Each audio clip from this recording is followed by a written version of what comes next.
जय हिंद। प्यारे बच्चों, मैं रवि गुप्ता एक बार फिर से आप सभी का स्वागत करता हूं आपके प्यारे से YouTube channel physics with Ravi में। बच्चों, आज हम लोग इस वीडियो में फिजिक्स 12वीं के चौथे चैप्टर संधारित्र तथा परावैद्युत के अंतिम 9 प्रश्नों को हल करेंगे। इसके पहले हम लोगों ने 60 प्रश्नों को हल कर चुका है। यदि आप उन्हें नहीं देखे हैं तो प्लेलिस्ट बनी है, प्लेलिस्ट में जाकर आप उन्हें देख लेंगे और चैनल को आप सब्सक्राइब कर लें। अब हम लोग शुरू करेंगे सवाल नंबर 61। बहुत ही ध्यान से आप इसे समझेंगे और लगाएंगे। सवाल हम पढ़ रहे हैं, दो संधारित्र C1 4 माइक्रोफैरड तथा C2 12 माइक्रोफैरड समांतर क्रम में जुड़े हैं। इस संयोग को एक तीसरे संधारित्र 8 माइक्रोफैरड के श्रेणी क्रम में जोड़कर 200 वोल्ट पर आवेशित किया जाता है। ज्ञात कीजिए संयोग की कुल धारिता, C3 की प्रत्येक प्लेट पर आवेश और C3 का विभवांतर तथा समांतर संयोग का विभवांतर। कुल 4 चीजें पूछा है इसमें, तो ये चारों को हम लोग हल कर लेते हैं। सवाल में जो जो जैसे जैसे कहा है हम लोग उसे उसी प्रकार से हल करेंगे। सवाल नंबर 61, दो संधारित्र, एक C1 है 4 माइक्रोफैरड का और दूसरा C2 है आपका 12 माइक्रोफैरड। C2 है 12 माइक्रोफैरड। ये दोनों संधारित्र आपस में समांतर क्रम में जुड़े हैं।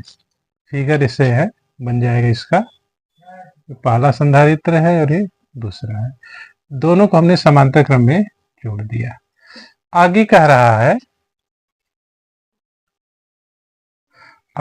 है इसी सवाल में कि एक तीसरा संधारित्र C3 8 माइक्रोफैरड का श्रेणी क्रम में जोड़ा गया है। इसके श्रेणी क्रम में एक अन्य संधारित्र है और वो है C3 8 माइक्रोफैरड का, और इस संयोग को एक 200 वोल्ट के बैटरी या सेल से जोड़ दिया गया है, या 200 वोल्ट से जोड़ दिया गया है। V का मान है 200 वोल्ट। आपसे इस सवाल में पहला पूछा है कि संयोजन की कुल धारिता, तो पहला लगाएंगे। आप देख रहे हो टोटल धारिता निकालने के लिए C1 और C2 किस क्रम में दिख रहे हैं? समांतर क्रम में दिख रहे हैं। सवाल में बोला भी है, लिखेंगे चूंकि C1 व C2 समांतर क्रम में है, समांतर क्रम में है। जब समांतर क्रम में है तो इनकी तुल्य धारिता हम लोग C डैश से लिखते हैं। C डैश बराबर होगा C1 प्लस C2, अर्थात 4 प्लस 12 कितना हो जाएगा? ये 16 माइक्रोफैरड। और कह रहा है कि इसी के श्रेणी क्रम में 8 माइक्रोफैरड जुड़ा है, तो इनका परिणामी 16 माइक्रोफैरड और 8 माइक्रोफैरड श्रेणी क्रम में हो जाएगा। लिखेंगे अब 16 माइक्रोफैरड व 8 माइक्रोफैरड श्रेणी क्रम में है। किस क्रम में है भाई? श्रेणी क्रम में है। जब श्रेणी क्रम में है तो श्रेणी क्रम में तुल्य धारिता का हम लोग फार्मूला लगाएंगे। क्या होता है? 1/C बराबर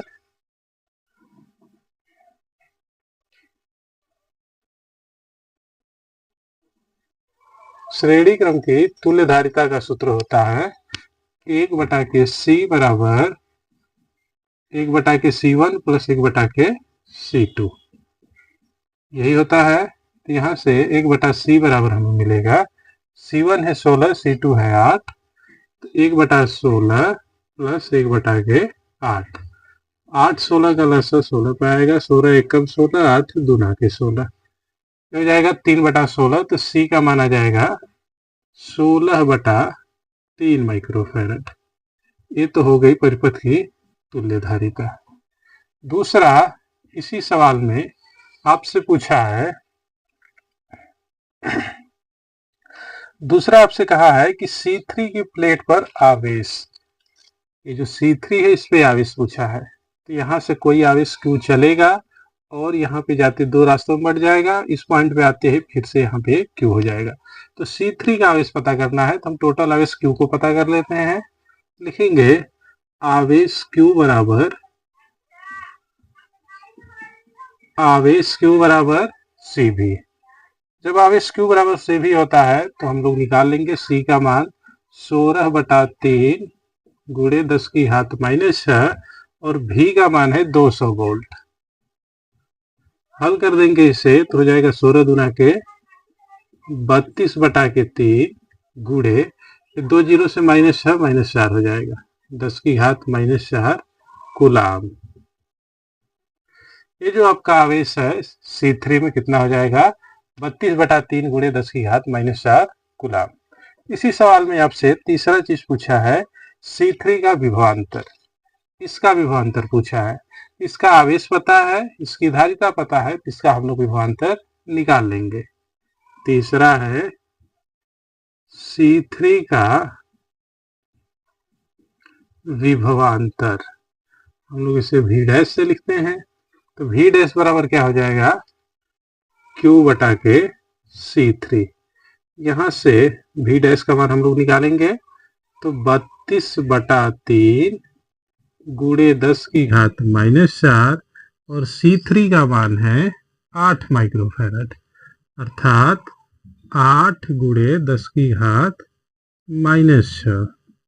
यहां से 8 32 को 4 बार में काट देगा तो हमें मिलेगा V डैश का मान 4/3 गुणे 10 की घात -6 ऊपर जाएगा तो प्लस हो जाएगा और -4 पहले से है, 10 की घात +2 वोल्ट। ये हो गया तीसरा। इसी में चौथा भी पूछा आपसे समांतर संयोग का विभवांतर। इस वाले का विभवांतर, तो इसका विभवांतर निकालने के लिए आपको पता है कि टोटल विभवांतर है 200 वोल्ट। इसका हो गया इतना, तो दूसरे का कितना हो जाएगा लिखेंगे समांतर संयोग का विभव, समांतर संयोग का विभव। दो तरीके हैं कि टोटल विभवांतर में से इस वाले विभव को घटा देंगे तो हमें इसका पता चल जाएगा, या इस टोटल की धारिता पता है, टोटल का आवेश पता है तो हम लोग तब भी विभव निकाल लेते हैं। इसी से निकाल लेंगे, इसको हम लोग V डैश कर लेते हैं, लिखेंगे Q/C डैश। ठीक है, C डैश का मान हमने निकाला है 16, तो Q का वैल्यू रखेंगे, Q का है 32/3, यहाँ पर Q का मान है 32/3 गुणे 10 की घात -4 और बटा में C डैश का मान है 16 माइक्रोफैराड, अर्थात 16 गुणे 10 की घात -6। जब हल करेंगे तो 16 से 32 दो बार में कटेगा, V डबल डैश हमें प्राप्त होगा 2/3 गुणे 10 की घात +2 वोल्ट। ये था आपका चौथा। जल्दी से आप इसे नोट करेंगे। सवाल नंबर 61।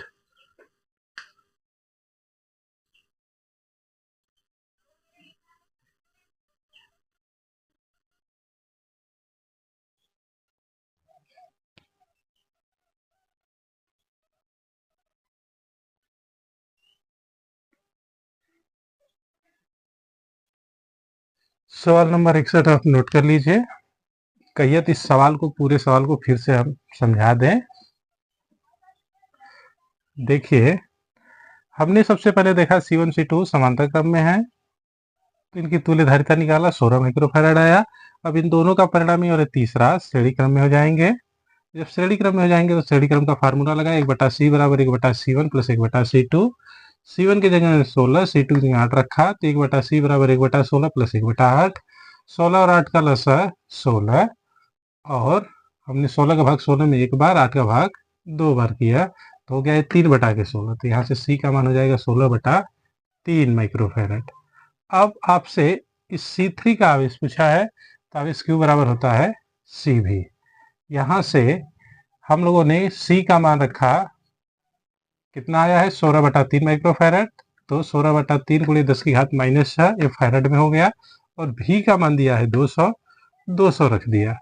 हल किया इसे तो 16 दूना के 32/3, 10 की घात -4 और 2 जीरो है तो 10 की घात -4 कूलम हो जाएगा। तो यही आवेश ही इस C3 में जाएगा 32/3 गुणे 10 की घात -4 कूलम। तीसरा आपसे C3 का विभवांतर पूछा है, तो विभवांतर V बराबर होता है Q/C, तो C3 का निकालना है तो V डैश बराबर Q बाई C3।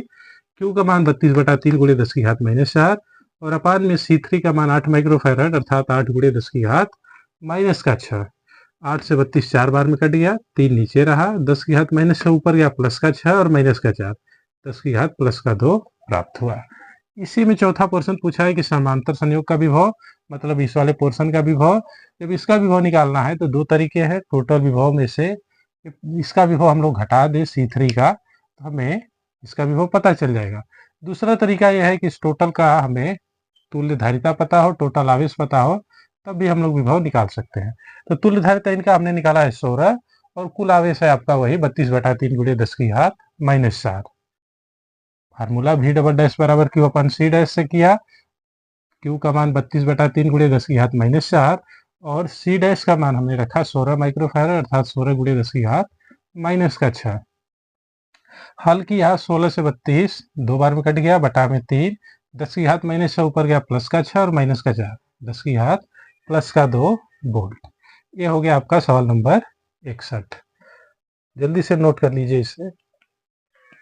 अब हम लोग लगाएंगे सवाल नंबर 62। सवाल नंबर 62 में कह रहा है, बढ़िया सवाल है, कह रहा है किसी समांतर प्लेट संधारित्र की धारिता 2 माइक्रोफैराड है जबकि इसकी प्लेटों के बीच निर्वात है। प्लेटों के बीच के स्थान को दो परावैद्युतों की बराबर बराबर मात्राओं से चित्र में प्रदर्शित दो विधियों में भरा जाता है। यदि उनके परावैद्युतांक 3 तथा 6 हो तो दोनों स्थिति में संधारित्र की धारिता की गणना कीजिए। ठीक है, बहुत ही अच्छी सवाल है। सवाल नंबर 62।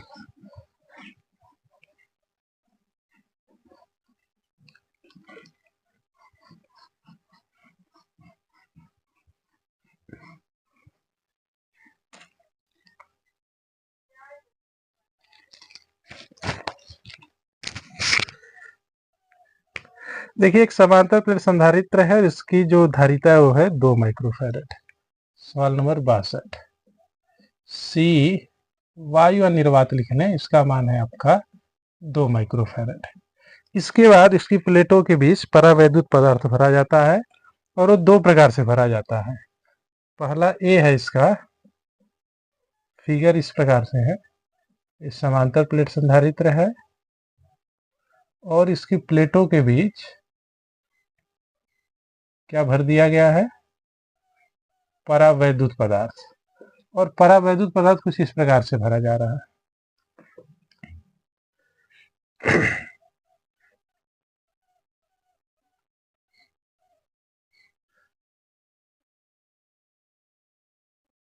ऐसे भरा जा रहा है। ठीक है,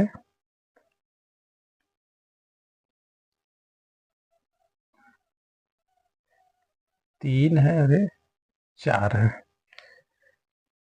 कह रहा है प्लेटों के बीच के स्थान को दो परावैद्युत की बराबर मात्राओं से चित्र में प्रदर्शित विधियों से भरा जाता है।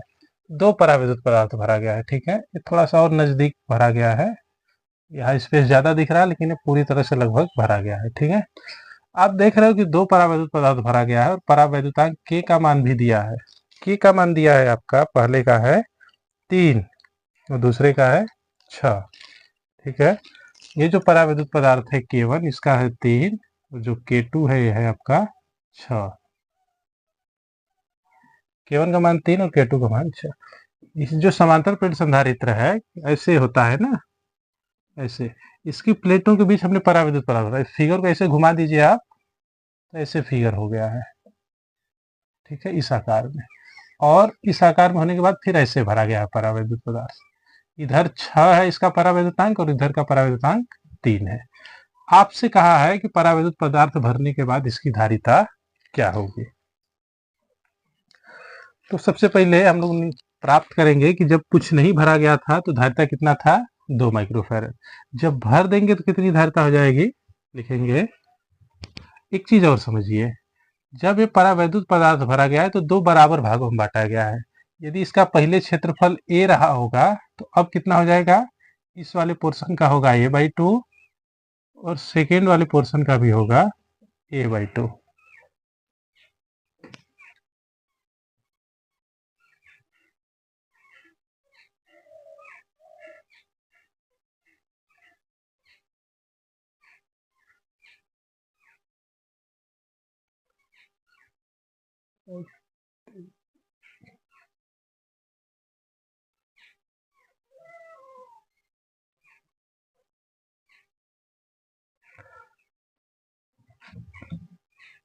यहाँ पूरे संधारित्र का जो पहले क्षेत्रफल था वो कितना था भाई, a था। अब दो बराबर भागों में परावैद्युत पदार्थ भर गया तो प्रत्येक भाग का क्षेत्रफल कितना होगा, a/2, इस साइड का भी और इस साइड का भी। ऐसी स्थिति में हम लोग निकालेंगे परावैद्युत पदार्थ भरने पर, परावैद्युत पदार्थ भरने से पूर्व लिखते हैं, भरने से पूर्व धारिता C वायु बराबर लिख लेते हैं या C ही रखते हैं, वायु लिख लेंगे तो पता रहेगा।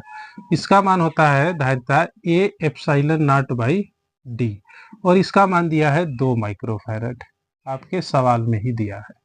अब परावैद्युत पदार्थ भरने पर तो लिखेंगे परावैद्युत पदार्थ,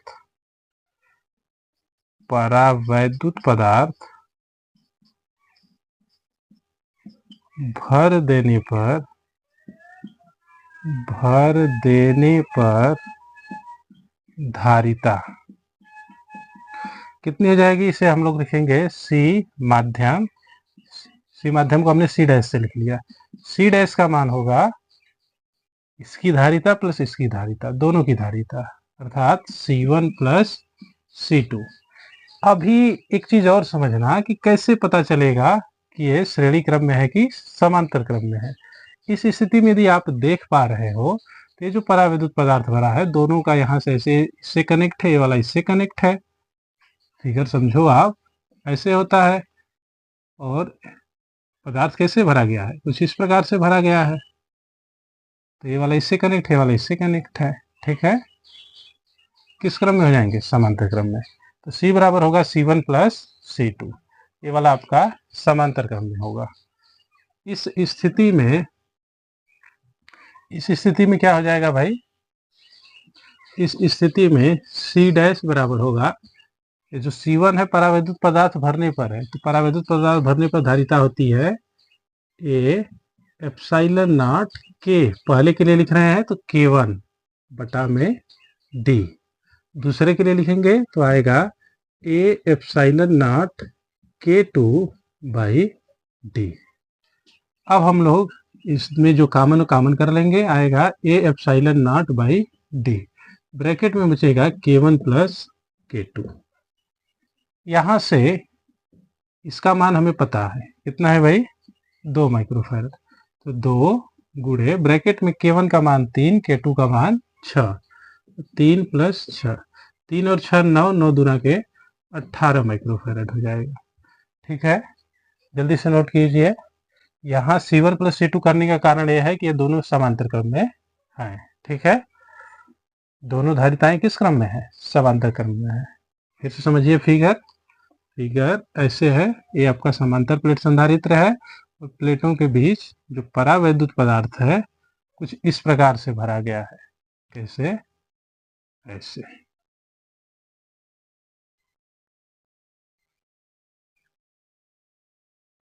ये जो पहली धारिता इसको हमने C1 किया, इसको क्या किया, C2 किया। तो आप देख रहे हो C1 का पहला सिरा एक स्थान से और C2 का पहला सिरा दूसरा सिरा दूसरे स्थान से जुड़ा है। तो किस क्रम में है ये, समांतर क्रम में है। जब समांतर क्रम में है तो धारिता का फार्मूला लगाएंगे C1 प्लस C2। ये था आपका सवाल नंबर 62 का A। अब हम लोग लगाएंगे 62 का B। 62 के B का जो फिगर है वो थोड़ा सा हट के है, कहने का अर्थ है उसका क्रम चेंज है और हम लोग समझते हैं कि उसका क्रम कौन सा है।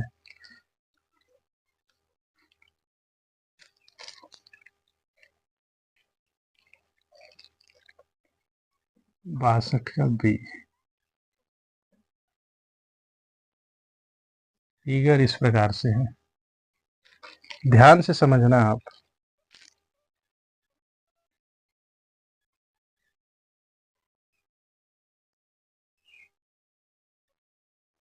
यहाँ हमने स्पेस ज्यादा दिखा दिया है लेकिन स्पेस कम है, ठीक है। ये तो वो वाला परावैद्युत पदार्थ है जिसका परावैद्युतांक 3 है, एक K1 है और कितना है 3 है, और इधर है आपका K2, K2 है और K2 का परावैद्युतांक 6 है, ठीक है। समझिए, जब इस प्रकार से भरा गया है तो संधारित्र में देख रहे हो कि संधारित्र यदि इसकी धारिता C1 और इसकी धारिता C2 हो, इस C1 का ये वाला सिरा होगा पहला और ये वाला सिरा होगा दूसरा, C2 में ये वाला सिरा होगा पहला और ये वाला सिरा होगा दूसरा। तो आप देख रहे हो C1 का पहला सिरा, दूसरा सिरा, C2 का पहला सिरा, दूसरा सिरा, देख रहे हो दूसरा जब पहले से कनेक्ट हो तो कौन सा क्रम हो जाता है भाई? श्रेणी क्रम। कौन सा क्रम हो जाता है? श्रेणी क्रम। जब श्रेणी क्रम है तो जब हम इनकी धारिता निकालेंगे तो श्रेणी क्रम के रूप में निकालेंगे, तो वही लिखेंगे सी वायु, पहले इसका मान कितना होगा? A epsilon not by D, और इसका मान आपके सवाल में दिया है 2 माइक्रोफैरड। अब परावैद्युत पदार्थ भरने पर, परावैद्युत पदार्थ भरने पर धारिता सी डैश बराबर होगा, सॉरी 1/के सी डैश बराबर होगा 1/के C1 प्लस 1/के C2। क्यों होगा? लिख देंगे ब्रैकेट में, चूंकि श्रेणी क्रम में है, श्रेणी क्रम में है। यही आपको पहचानना है कि श्रेणी क्रम में है कि समांतर क्रम में है। पिछले में समांतर क्रम में था, क्यों था हमने बताया। अब ये श्रेणी क्रम में है और किस प्रकार से श्रेणी क्रम में वो भी हमने बताया। अब इसी को हल कर देना है। तो 1/C डैश का मान हमें मिलेगा 1/के C1, अर्थात C1 का मान परावैद्युत पदार्थ के लिए लिखना है तो K A epsilon not, A epsilon not K1 by D, और दूसरे का होगा A epsilon not K2 by D.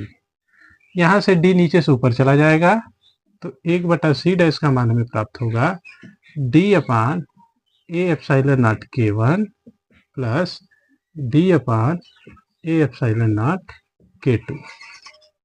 अब इन दोनों में जो कॉमन है फिर से कॉमन कर लेंगे तो 1/के C डैश बराबर मिलेगा D upon A epsilon not, bracket में बचेगा 1/के K1 प्लस 1/के K2। हल करेंगे, A epsilon not upon D का मान 2 है तो D upon A epsilon not का मान, जब इसको उल्टा करें तो ये भी उल्टा हो जाएगा, इसका मान हो जाएगा 1/के 2। K1 का मान है 3 और K2 का मान है 6, तो 1/के 3 प्लस 1/के 6। सॉल्व करते हैं इसे, 3 6 का लसा 6 पे, 3 दूना के 6, 6 1 का 6, 3 से 6 2 बार में कट जाएगा तो इसका मान हो जाएगा 1/के 4।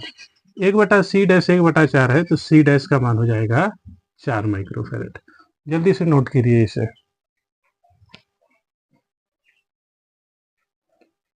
ये था आपका सवाल नंबर 62 का बी। बहुत ही महत्वपूर्ण सवाल है, काफी समझने योग्य सवाल है, ठीक है। अब हम लोग लगाएंगे सवाल नंबर 63। कह रहा है सवाल नंबर 63 में संलग्न चित्र में प्रदर्शित एक समांतर प्लेट संधारित्र की प्लेटों के बीच आधे भाग में किसी विद्युत रोधी पदार्थ को जिसका परावैद्युतांक K है खिसकाया जाता है। यदि इसकी प्रारंभिक धारिता C है तो नई धारिता का मान ज्ञात कीजिए, ठीक है। सवाल नंबर 63।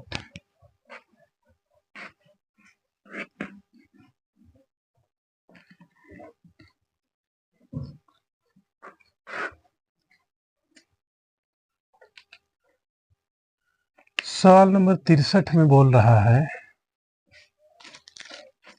इसका भी फिगर कुछ इस प्रकार से है।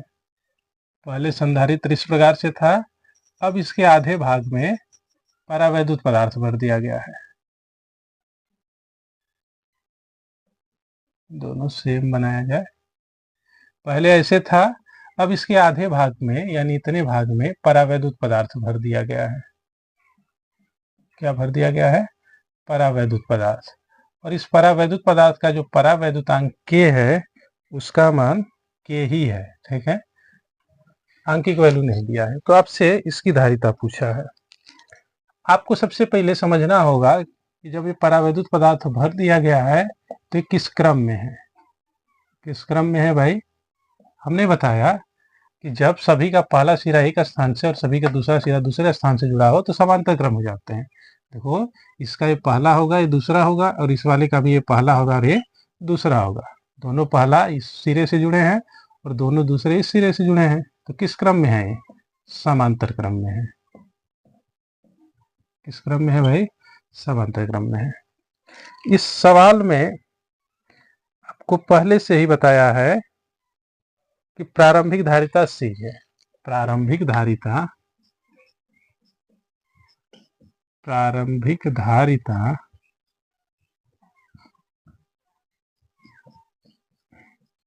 कितनी है? C है। यानी जब कुछ भरा नहीं गया था तो इसकी धारिता C थी, और आधे भाग में जब भर दिया गया तो इसकी धारिता पूछा है। तो नई धारिता क्या होगी भाई? नई धारिता C डैश बराबर होगा, समांतर क्रम में है तो C1 प्लस C2। C1 के लिए तो वायु है, C2 के लिए परावैद्युत पदार्थ है, तो C1 का मान होगा A epsilon not. Sorry, A का भी हमें चेंज करना होगा। क्यों चेंज करना होगा? क्योंकि आधे भाग में भर दिया गया। यदि इसका टोटल क्षेत्रफल A है, आधा आधा भर दिया गया, तो इधर A/2 होगा और इधर का भी आपका A/2 होगा।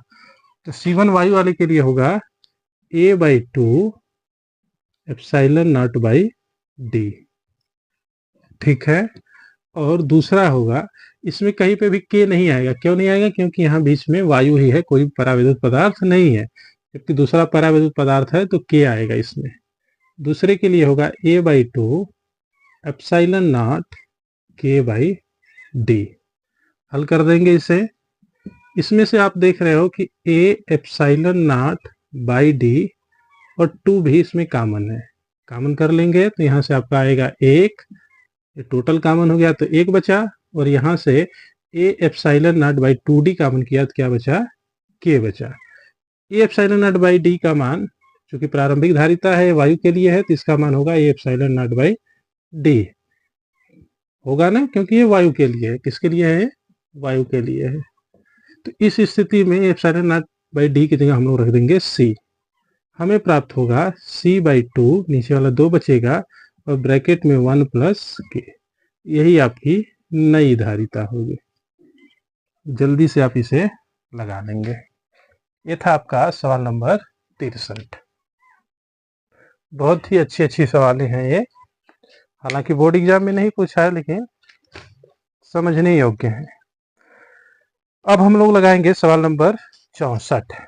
सवाल नंबर 64 में कह रहा है कि एक 100 पिकोफैराड धारिता के संधारित्र को 100 वोल्ट के विभवांतर तक आवेशित किया गया। इससे एक दूसरे संधारित्र के साथ श्रेणी क्रम में समांतर क्रम में जोड़ा गया। यदि अंतिम वोल्टेज 30 वोल्ट हो तो दूसरे संधारित्र की धारिता क्या होगी? ठीक है, आइए इसे भी हम लोग लगाने का प्रयास करते हैं। सवाल नंबर 64।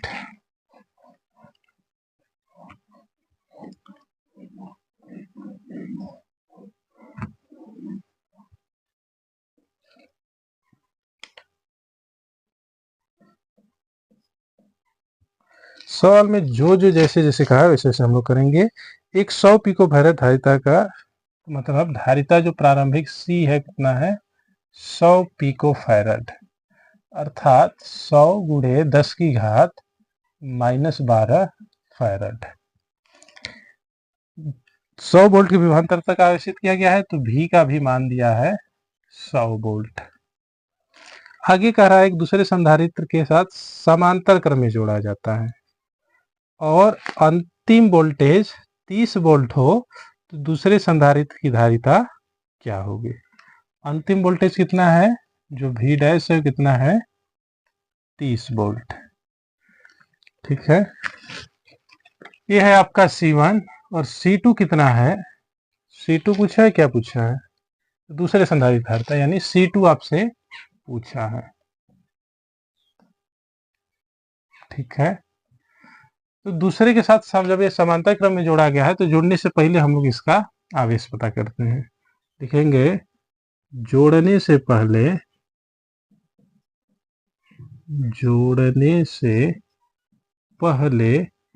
आवेश Q बराबर क्या होता है भाई, CV। तो हमने लिखा है इसे C1V से। तो Q का मान हमें प्राप्त होगा, C1 की जगह 100 गुणे 10 की घात -12 गुणे V का मान 100 वोल्ट। तो यहाँ से Q का मान हमें प्राप्त हो गया 1 गुणे 10 की घात -12, सॉरी इसमें से 4 जीरो कम हो जाएंगे, -8 कूलाम। इस परिपथ का जो टोटल आवेश है कितना है, 1 गुणे 10 की घात -8 कूलाम।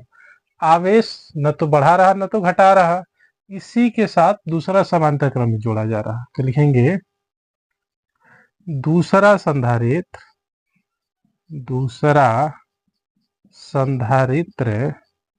समांतर क्रम में जोड़ने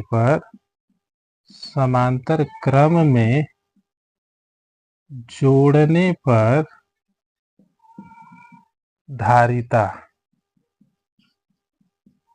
C बराबर होगा, कितना आ जाएगा भाई, C1 प्लस C2। यहां से यदि हम लोग C1 का वैल्यू रख दें, कहिए तो, नहीं तो फिर बाद में रखेंगे, ठीक है, बाद में रखेंगे। अब कह रहा है कि जोड़ने के बाद विभव कितना है, जोड़ने के बाद विभव ये आपको दिया है, V डैश कितना है भाई, 30 वोल्ट है, 30 वोल्ट। तब आवेश Q बराबर क्या होता है भाई, CV होता है। जोड़ने के बाद जो विभव है V डैश है, और C का मान होगा C1 प्लस C2। तो रखेंगे Q बराबर C1 plus C2 V dash. Q का मान तो बदलेगा नहीं, केवल धारिता और विभव बदले हैं। तो होगा 1 गुणे 10 की घात -8, 1 गुणे 10 की घात -8 बराबर C1 का मान कितना है, 100 गुणे 10 की घात -12, 100 गुणे 10 की घात -12। C2 आपको पता करना है और V डैश है वो आपका 30 है। इसी को सॉल्व करना है। जब हम लोग इसे सॉल्व करेंगे तो आप देख रहे हो ये आ जाएगा इधर भाग में, तो आ जाएगा 1/23 गुणे 10 की घात -8 बराबर, ये 2 जीरो इसमें से कम कर देगा तो कितना हो जाएगा, ये अभी रहने देते हैं, 100 गुणे 10 की घात -12 प्लस C2। तो C2 का मान यहाँ से हमें प्राप्त होगा, C2 बराबर 100 गुणे 10 की घात -12, और ये उधर गया तो -1/30 गुणे 10 की घात -8। इसी को हल कर देंगे तो C2 हमें प्राप्त होगा, इसमें से जो कॉमन है कॉमन कर लेंगे, 10 की घात -8 कॉमन है, बाहर निकाल लेते हैं, या ये जीरो ऊपर जाएगा, 30 वाला जीरो ऊपर जाएगा तो -1 जीरो बढ़ेगा और 8 से 9 कर देगा, 10 की घात -9 कॉमन है। यहाँ समझिए 100 जो है इस 10 की घात -12 को 10 की घात -10 करेगा, कितना कर देगा, 10 की घात -10, और 10 की घात -10 में से 10 की घात -9 निकल गया है। एक स्टेप बढ़ा लेते हैं, ऐसे कंफ्यूजन होगा। ये हो जाएगा आपका 10 की घात -10 माइनस, ये जीरो ऊपर गया तो इसे कर देगा 10 की घात -9। अब जो कॉमन है कॉमन करेंगे तो C2 बराबर हमें मिलेगा, 10 की घात -9 कॉमन किया, इसमें 10 की घात -1, 10 की घात -1 का मतलब 1/10 -1/3। इसी को जब हम लोग हल करेंगे तो C2 का मान हमें प्राप्त हो जाएगा 3 - 10, कितना हो जाएगा ये, -7/30, -7/30 गुणे 10 की घात -9 फैराड। अब हम लोग 0 से -9 को -10 कर सकते हैं, लेकिन आप इसे अपने हिसाब से कर लेना। ये हो जाएगी दूसरे संधारित्र की धारिता। ठीक है, ये था आपका सवाल नंबर 64। अब हम लोग लगाएंगे सवाल नंबर 65। सवाल नंबर 65, एक परिवर्ती संधारित्र को 200 वोल्ट की बैटरी से जोड़ा गया है। यदि संधारित्र की धारिता 10 माइक्रोफैरड से बदलकर 2 माइक्रोफैरड कर दी जाए तो ऊर्जा में क्या परिवर्तन होगा? सवाल नंबर 65।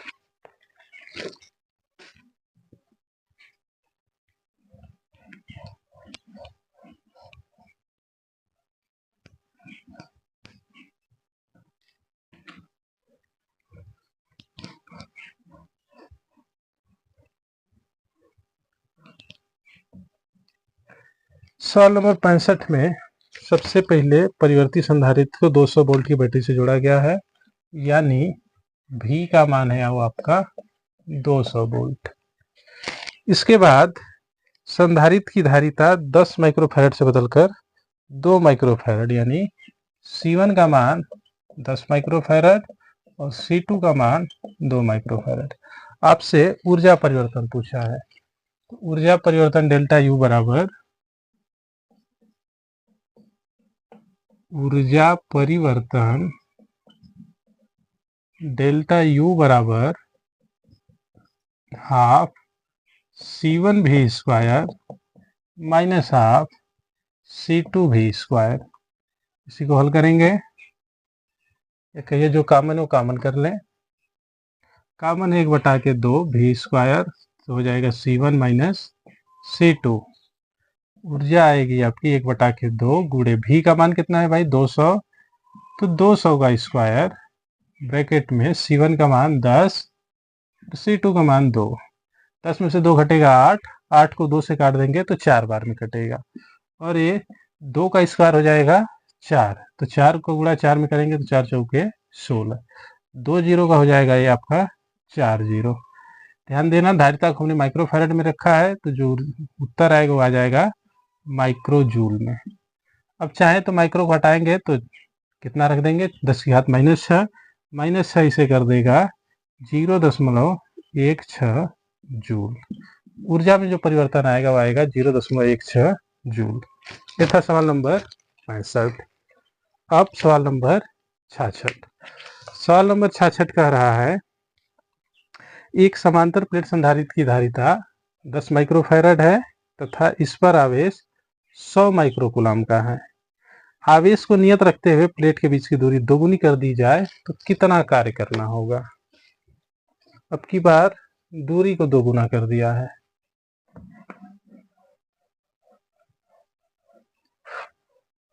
सवाल नंबर 66, 66। पहले संधारित्र था कुछ इस प्रकार से,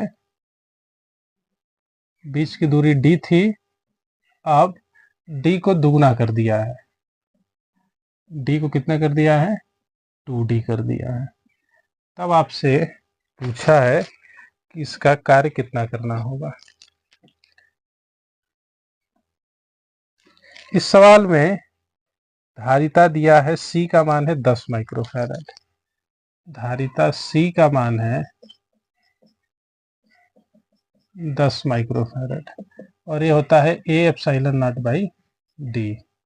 आवेश Q भी दिया है, आवेश Q का मान है 100 माइक्रोकूलम, यही है ना? ठीक है। करा आवेश को नियत रखते हुए दूरी दोगुना कर दिया जाए तो कार्य कितना होगा? तो किया गया कार्य ऊर्जा परिवर्तन के बराबर होगा। ठीक है, लिखेंगे किया गया कार्य,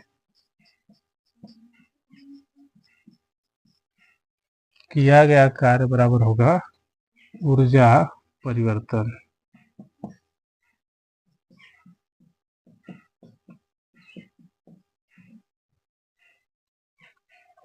तो कार्य W बराबर होगा, ऊर्जा कितनी होती है भाई हाफ CV स्क्वायर। लेकिन इस पूरे सवाल में कहीं पर भी V नहीं दिया है, तो V को चेंज कर देंगे हम लोग, हो जाएगा 1/2। सॉरी, ये नहीं लगेगा, ये लगेगा आपका 1/2 C1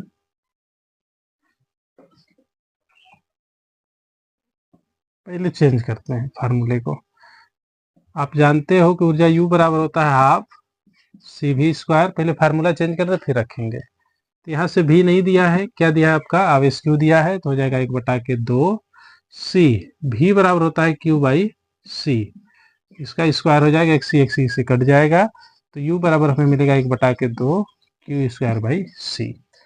कह रहा है कि आवेश को नियत रखते हुए, यानी Q नियत है, C ही बदल रहा है। जब दूरी बदलेगी तो भाई धारिता बदल जाएगी, क्योंकि दूरी पे निर्भर करता है। देख रहे हो, दूरी बढ़ेगी तो C का मान घट जाएगा, तो C बदलेगा लेकिन Q को नियत रखना है। तो इस स्थिति में जो पहली ऊर्जा होगी 1/2 Q स्क्वायर बाई C1, और दूसरी होगी 1/2 Q स्क्वायर बाई C2। तो हम लोग ऊर्जा परिवर्तन लिखेंगे, किया गया कार्य W बराबर होगा 1/2 Q square by C1 minus 1/2 Q square by C2। यहाँ से जो कॉमन है वो कॉमन कर लेंगे, तो W बराबर होगा 1/2 Q स्क्वायर ब्रैकेट में 1/C1 माइनस 1/C2, या W बराबर 1/2 Q का मान कितना दिया है भाई 100 माइक्रो कूलाम, अर्थात 100 गुणे 10 की घात माइनस कूलाम। स्क्वायर है तो स्क्वायर कर देंगे, 1/C1, C1 का मान है A epsilon not by D।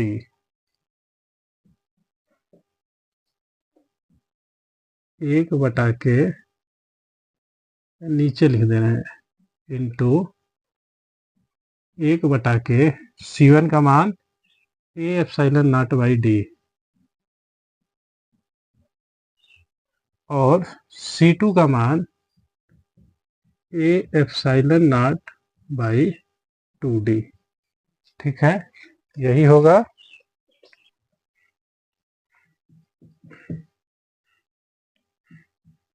ये हो जाएगा 10 की घात -4, स्क्वायर कर देंगे तो 10 की घात -8, और यहाँ पर हो जाएगा D upon A epsilon not minus का 2D upon A epsilon not, तो हो गया 1/2 गुणे 10 की घात -8, जो कॉमन है कॉमन कर लेंगे, D upon A epsilon not. इधर बचेगा 1 -2, या सीधे सीधे लिख लेते हैं, इसमें से इतना घट जाएगा, माइनस वाला ज़्यादा है तो आ जाएगा माइनस का D upon A epsilon not. इसका मान यहाँ से हम लोग रख देंगे 1/10 माइक्रोफैरड, हो जाएगा 1/2 गुणे 10 की घात -8 गुणे 1/10 माइक्रोफैरड, अर्थात 1/10 गुणे 10 की घात -6। हल करते हैं इसे, 10 की घात -5 कर देगा, -5 ऊपर गया प्लस का 5, तो 1/2 गुणे 10 की घात -3, या 0.5 गुणे 10 की घात -3 जूल आएगा, 0.5 गुणे 10 की घात -3 जूल। यही होगा आपका किया गया कार्य। जल्दी से इसे आप लोग लगा लेंगे। सवाल नंबर ये था 66। सवाल नंबर 67 कह रहा है एक इलेक्ट्रॉनिक फ्लैश लैंप में 10 संधारित्र जिनमें प्रत्येक की धारिता 10 माइक्रोफैरड है समांतर क्रम में जुड़े हैं, इन पर 100 वोल्ट विभव लगाकर ट्रिगर स्विच दबा दिया जाता है, गणना कीजिए फ्लैश में कितनी ऊर्जा विकिरित होगी। इस सवाल को हम बता दे रहे हैं, बाकी कैलकुलेशन इसका आप करोगे।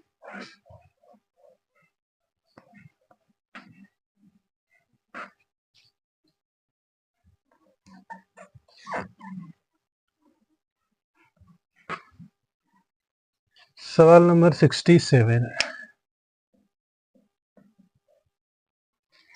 67वीं सवाल में कह रहा है कि लैंप पे 10 संधारित्र हैं, प्रत्येक की धारिता 10 माइक्रोफैरड है। कितने संधारित्र हैं 10 संधारित्र,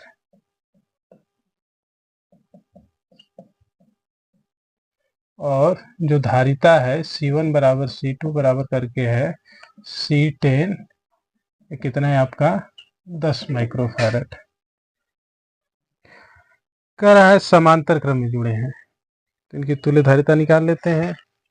इसके बाद इसी में 100 वोल्ट का विभवांतर दिया है, V का मान दिया है 10 वोल्ट, 10 नहीं 100 वोल्ट, क्या वोल्ट है 100 वोल्ट है। लिखेंगे पहले तुल्य धारिता निकालेंगे, तो लिखेंगे समांतर क्रम में तुल्य धारिता, समांतर क्रम की तुल्य धारिता C बराबर होगा C1 plus C2 plus C3 plus dot dot C10। सभी 10-10 के हैं तो हो जाएगा 10 दहा में 100, C का मान हो जाएगा 100 माइक्रोफैरड। आपसे इसमें फ्लैश में कितनी ऊर्जा विकिरित होगी, तो ऊर्जा पूछा है, ऊर्जा किए गए कार्य के बराबर होगी, तो ऊर्जा बराबर होगा 1/2 CV स्क्वायर। हल करेंगे 1/2 C का मान कितना है 100 माइक्रोफैरड, अर्थात 100 गुणे 10 की घात -6, और V का मान भी 100 है, तो 100 का स्क्वायर हो जाएगा। इधर हो जाएगा आपका 100 का स्क्वायर 10 की घात 4 जीरो है ना, 10 की घात 4 हो जाएगा, और ये 2 जीरो 6 हो जाएगा, प्लस का 6 माइनस का 6 खत्म, आ जाएगा 1/2 अर्थात 0.5 जूल। इस पूरे परिपथ में जो ऊर्जा होगी या किया गया कार्य होगा वो होगा आपका 0.5 जूल। ये था सवाल नंबर 67। अब सवाल नंबर 68। एक संधारित्र में 20 सेमी भुजा की वर्गाकार 7 प्लेटें एक दूसरे के ऊपर रखी हैं। इनके बीच में 1 मिलीमीटर मोटी अभ्रक की पन्नियां रखी हैं। पहली, तीसरी, पांचवी, सातवीं प्लेटें एक बिंदु से तथा दूसरी, चौथी, छठवीं अन्य बिंदु से संबंधित हैं। जब एक बिंदु से अन्य बिंदु से है तो समांतर क्रम में हो गई, ठीक है। यदि इन दोनों बिंदुओं के बीच विभवांतर 300 वोल्ट हो तो संधारित्र में संग्रहित ऊर्जा का मान ज्ञात कीजिए, ठीक है। आप देख रहे हो कि ये जो पूरा है ये समांतर क्रम में है, इसे आप लगा लोगे, वही समांतर क्रम में धारिता होती है C1 plus C2 plus C3, ठीक है। इसे आप लगाने का प्रयास करोगे, लग जाएगा तो अच्छा है, ना लगेगा तो और अच्छा है, क्योंकि इतनी सवाल बताने के बाद भी यदि नहीं लगेगा तो कोई दिक्कत नहीं है। अब हम लगाएंगे लास्ट सवाल, सवाल नंबर 69। सवाल नंबर 69 कह रहा है एक समांतर प्लेट संधारित्र द्वारा संचित ऊर्जा घनत्व 4.43 गुणे 10 की घात -10 जूल प्रति मीटर क्यूब है। संधारित्र की प्लेटों के बीच वैद्युत क्षेत्र की तीव्रता ज्ञात कीजिए। आपसे वैद्युत क्षेत्र की तीव्रता पूछा इस सवाल में। तो एक फार्मूला हमने कराया था ऊर्जा घनत्व का, और ये बहुत महत्वपूर्ण भी है, उसी पे आधारित ये सवाल है। सवाल नंबर 69। आप जानते हो ऊर्जा घनत्व म्यू बराबर होता है 1/2 एप्सिलॉन नॉट ई स्क्वायर। ऊर्जा घनत्व आपको दिया है, ऊर्जा घनत्व का मान है 4.43 गुणे 10 की घात -3, 4.43 गुणे 10 की घात -10, -10 है -3 है, -10 है। इधर 1/2 एप्सिलॉन नॉट का मान 8.85 गुणे 10 की घात -12, और इधर ई स्क्वायर। यही आपको वैद्युत क्षेत्र की तीव्रता का मान ज्ञात करना है। इसका इधर ही आएगा तो गुणा हो जाएगा ये 2 गुणे 4.43 गुणे 10 की घात -10, और ये वाला इस साइड आएगा तो बटा में हो जाएगा 8.85 गुणे 10 की घात -12 बराबर ई स्क्वायर। जब इसमें 2 का गुणा कराएंगे तो लगभग 8.85 आएगा, 8.85 से 8.85 कट जाएगा, 10 की घात -10 है, नीचे 10 की घात -12, ऊपर जाएगा तो 10 की घात +12, +12 -10, 10 की घात +2 बराबर ई स्क्वायर। तो ई का मान आ जाएगा आपका कितना 10 वोल्ट प्रति मीटर। लगा लीजिए, वोल्ट प्रति मीटर लिखें या न्यूटन प्रति कूलम लिखें, दोनों मात्रा रखें इसका। तो बच्चों हम लोग चौथे चैप्टर संधारित्र तथा परावैद्युत के सभी आंकिक प्रश्नों को हल कर चुके हैं। एक आध सवाल आपके लिए छोड़ दिया गया है, उसे आप लगाना। फिर भी यदि न लगे तो कमेंट में कमेंट कर देना, हम उसे बता देंगे। मिलते हैं अगले चैप्टर के साथ, एक नई ऊर्जा के साथ। और जाते जाते आपसे रिक्वेस्ट है कि आप चैनल को सब्सक्राइब कर लें। मिलते हैं एक नई ऊर्जा के साथ, तब तक के लिए धन्यवाद।